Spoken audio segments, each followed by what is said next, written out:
Well, I have Caroline Arbuckle here with me in a conversation today. Caroline has been a student that I've had the opportunity to work with this past year at Florida Atlantic University in their business mentoring program. And just wanted to welcome you, Caroline, to today's conversation. Thank you. Hi, how are you doing? I'm doing excellent. Things have been going really well. I'm enjoying life up here on Peanut Island, which is way That's more amazing. exciting than anything I ever expected to experience here. So it's been good. It's been good. So, Carolyn, just to dive right in, maybe introduce yourself. Tell us a little bit about kind of your background and how you got involved with Florida Atlantic University. Okay, so I started my undergrad at Florida Atlantic. I did psychology with a minor in Spanish. And then I continued and went on to Nova and did a master's in mental health counseling. And when I completed that, I was married at the time, so I didn't really go into that career. My ex-husband had an electrical company, so I kind of just helped him out, was a stay-at-home mom. We ended up getting divorced, and so I had to figure out what I was going to do, to make money and live on my own. Um, so I started working with some companies. I worked as an office manager at a medical office. I worked in a mental health office as a business office manager. And when I was there, I decided I needed to look into kind of like the business side of things because I didn't, I knew what I was taught, but I didn't know anything else business based. And I had a couple of friends that did the program at FAU and they absolutely loved it. So I applied and got in, and it was like such an amazing experience. I absolutely loved it. And yeah, so that's pretty much what I did. Now I So work help at a me law. help me unpack this. I don't want to move through this too quickly because how old were you when you got married to begin with? So I got married when I was like 24. Okay. And how I long think had you 23 or how long 24. how long had Yeah, you known your ex-husband at that time? since high school. So Okay, so since you I guys was were like high 17. school sweethearts then. Yeah, pretty much, pretty much. He was older than Okay. me, but yeah. All right. And so things went south for whatever reason, and then you found Hmm. yourself kind of like in the midst of, okay, I have a child, I have been staying at home, but now I have to do something totally different. And Yeah. you just started exploring some of these different options. And what led you to get your degree in psychology? What interested you about that? I guess, when I started college, I didn't really know what I wanted to do. And I had taken a few psych courses and I just really enjoyed them. So I said, let me just go ahead and major in that. I still didn't know exactly what I would do with that degree. And then I like going to school, obviously. I've gone 3 times to college. So I decided to advance my education and looked into the different paths I could do. I loved the idea of being a therapist, helping people. So that's why I did mental health. Okay. Now, were you always like a really good student, like in Um, high school and I stuff? did, and I would say I was a good student. I don't want to say I'm smart, but like I'm able to like, not have to study too hard. But if I didn't study, period, if I didn't know the material, I wouldn't do so well. So in high school, I was not like the best student, because I was kind of, I liked to have fun. Well, I have to be honest with you, like because someone who, lived with my dad as a single dad for a period of time, was me and my brother were with a single mom for a period of time. My Mhm. mom was had a lot of grit. She was a hard worker, she was an entrepreneur, but you kind of went towards that path of higher education and getting into some things that are very inspiring, and your story is inspiring. And so, which is one of the reasons I wanted to talk with you on here today. So, talk with us a little bit about how the whole MBA thing happened and what that looked like while working, I guess, at a law office Yeah. and being a boy mom at the same time. Yeah. So, I started the MBA program. I literally applied for it while I was sitting on the baseball field while my son was practicing. And, it was basically I could do it nights and weekends. So I knew that I would be able to, take that time and do it nights and weekends, but it was a lot of, kind of locking myself in an office and taking that time away to study while still balancing going to work and raising a son, taking him to baseball, making sure all his homework is done.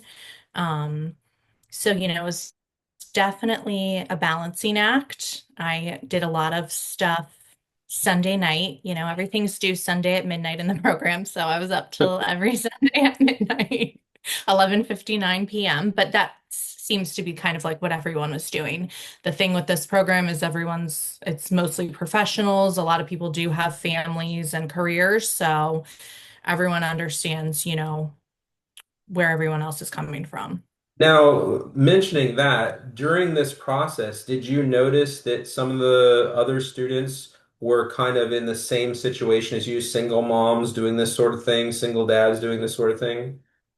I don't know that anyone was necessarily single that I remember, but definitely there were parents in the program. And I know that Hmm. it was difficult to take that time away from the family to complete. And there's been Hmm. some people that have put it on pause, you know, um, but FAU is just really great at like kind of helping you stay on track. And if you need to take time off, they're comfortable with that. And then I saw someone that just graduated, and I think it took her, longer, like 5 years. And she said she had gone through pregnancies and, just different stages of life, but she was able to Sure. finally complete it. So.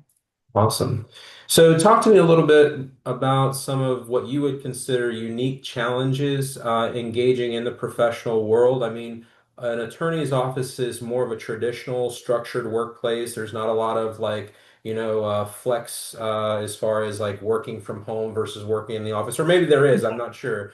But being in a more traditionally structured workplace while simultaneously managing all these things, how did you end up in the field of law? And what did that process look like? So when I was working at the community mental health site, I knew that that was just not going to be enough for me. I like to help people, but I also like to buy things. So so Okay. I wanted to make more money, and so I found this attorney that's who I work with right now, and he had a really nice law office, and it was working with like high net worth clientele. So, just kind of a different clientele, kind of getting to see how they live, how they manage their assets and their money and everything. Is there a specific type of law that this attorney practices? So his main area would be estate planning, but that really goes into like asset protection. He does tax issues and also business transactions, creating LLCs for, clients. So I've learned so much because it's not just, yes, it says estate planning, but it's not just sitting there and creating the estate Mm. and, quickly doing the paperwork and see you later, like see your family when you die. No, this Right. is very, like detailed with people that have large like portfolios and managing kind of all their assets on the legal side. Okay, very good, very good. Mhm. Now, when we were doing our mentorship through the business mentoring program at FAU, you shared with me a little bit about this passion and this vision of kind of like, you've been through the ringer, you've been sifted, you've come through all these things, and now you want to kind of turn them back around and help your sisters who are dealing with a lot of the same things. And you're trying to think of the best way to do that with this education that you have, this experience that you have in mental health, in counseling, in human resources, law. How does that all come together? And talk to us a little bit about that vision, where it actually originally, where you finally decided this is something that I want to do, and why it became such a passion of yours. All right. Well, I think I've just always loved helping other people. And obviously, I have experience in being a single mom and having to work and kind of figure out what I'm going to do to be able to support myself. And I know like how challenging it was. And I know there's so many other people out there that are struggling. And when you're struggling, you kind of don't see like a light at the end of the tunnel. So I feel like I could be a good guide or like coach to kind of help these people sit down, recognize the goals that they want to achieve and help them to achieve them, kind of like guide them through it. And I think part of like my mental health counseling kind of helps me with that, being a therapist, feeling like listening to people and understanding what it is they really want, um, can really be useful. Yeah.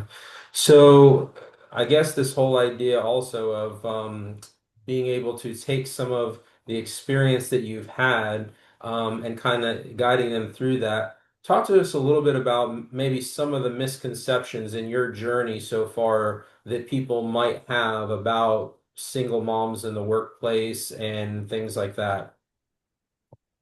So I would say one thing would be maybe that they don't want to work as much or, that they're unable to get stuff done because they have children that are going to hold them back.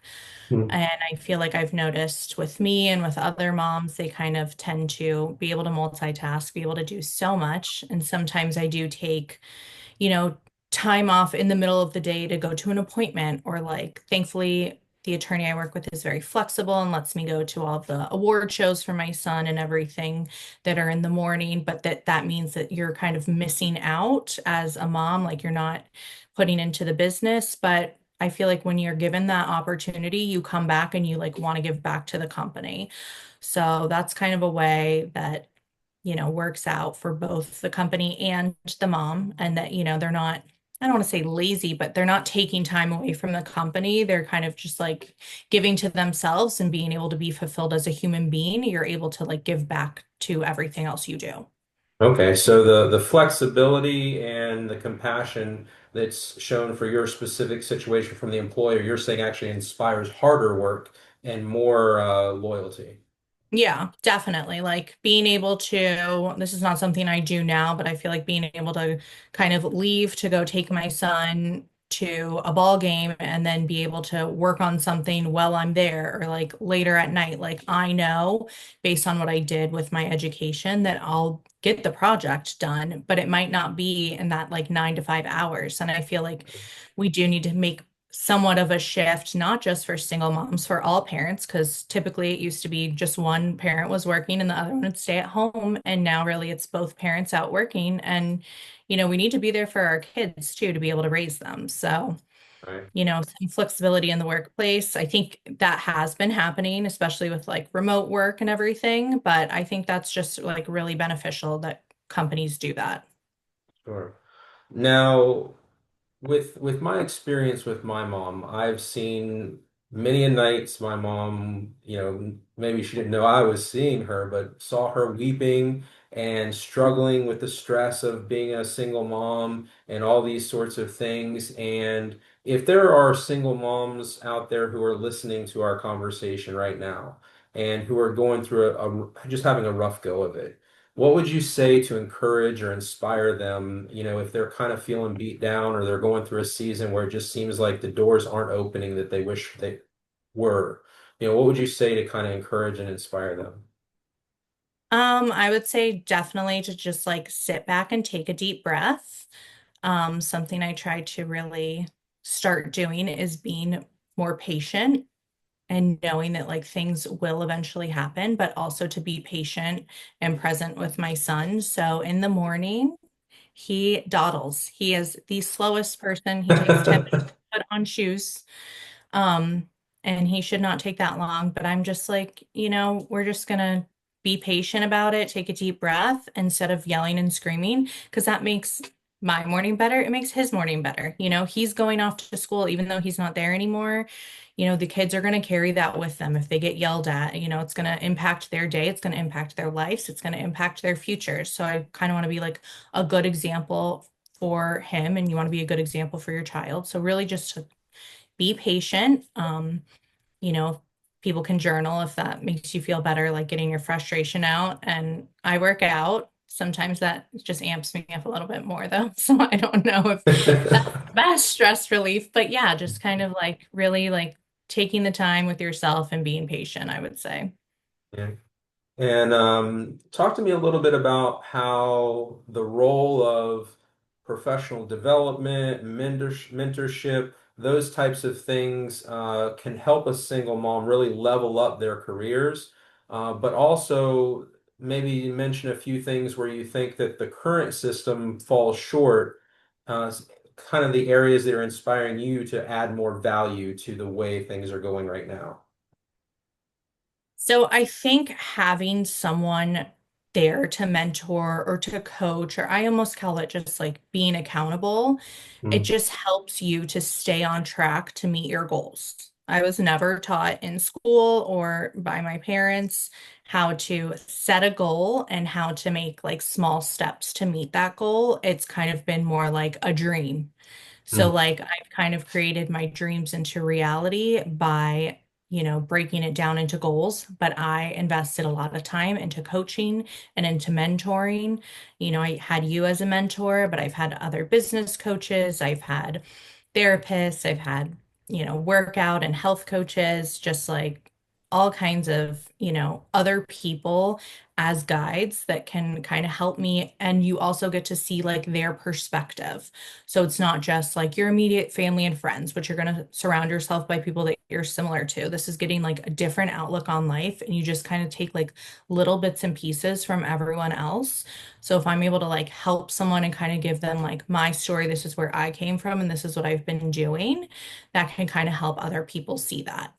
Now, And I love that level of humility that you have, allowing these Mhm. other people to speak into your life. Mhm.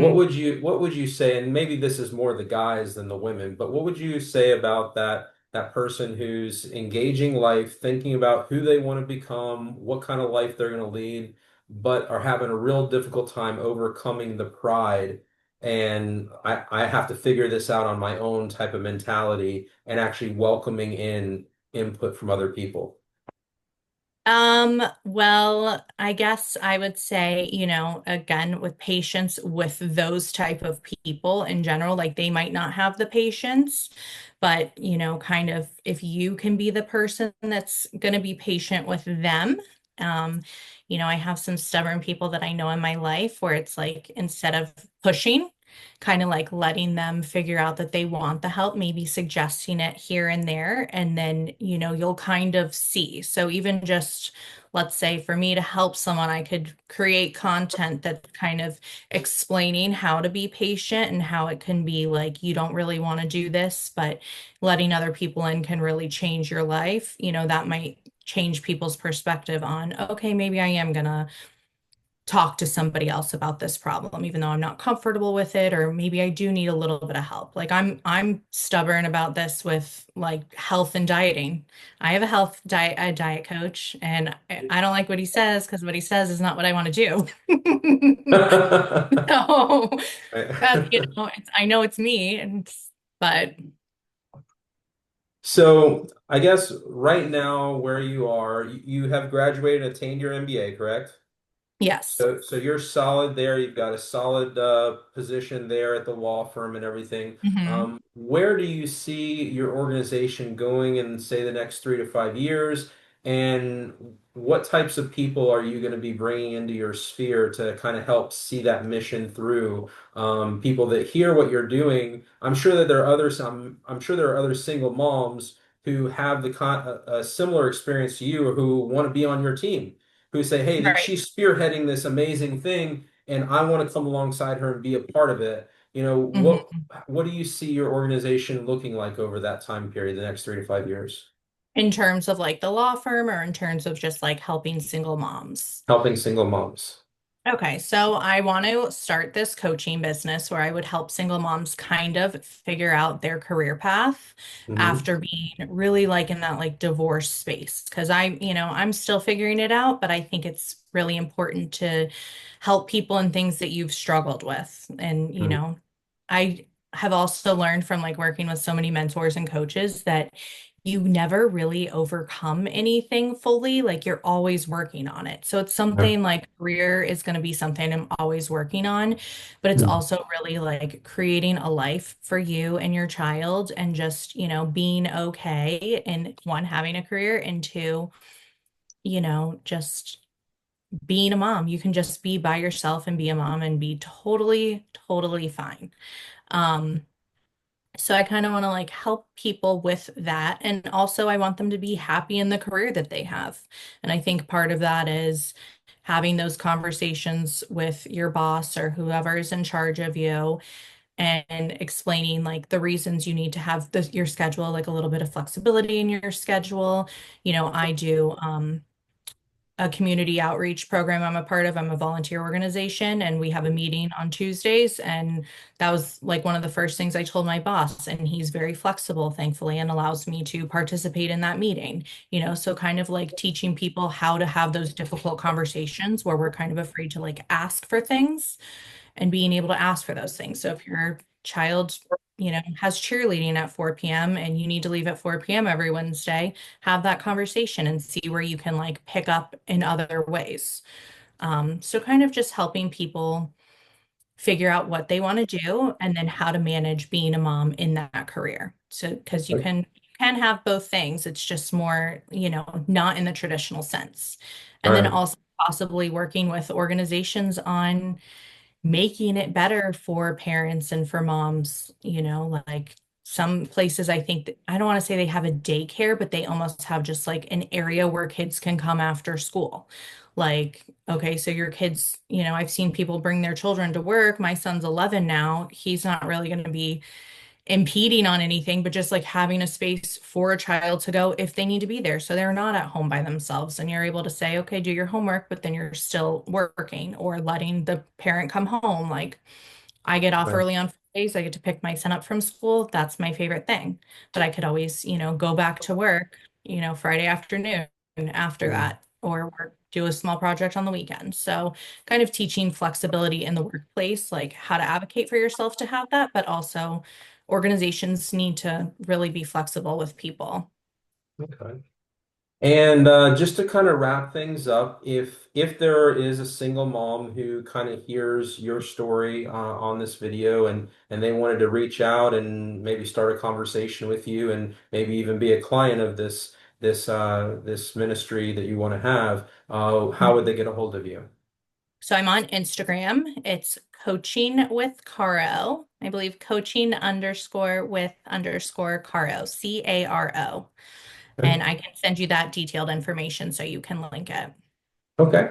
Very good. I will do that. And other than that, any last words of wisdom for listeners? Yeah, I guess just, keep going, be patient, take deep breaths, and really like believe in yourself because, it's not the end. It's never the end. And you have to be a really good example for your child. Excellent. Well, thank you for joining us today, Caroline. It's always a pleasure, and I hope you Yeah, have a thank wonderful you. weekend. Thanks, you too.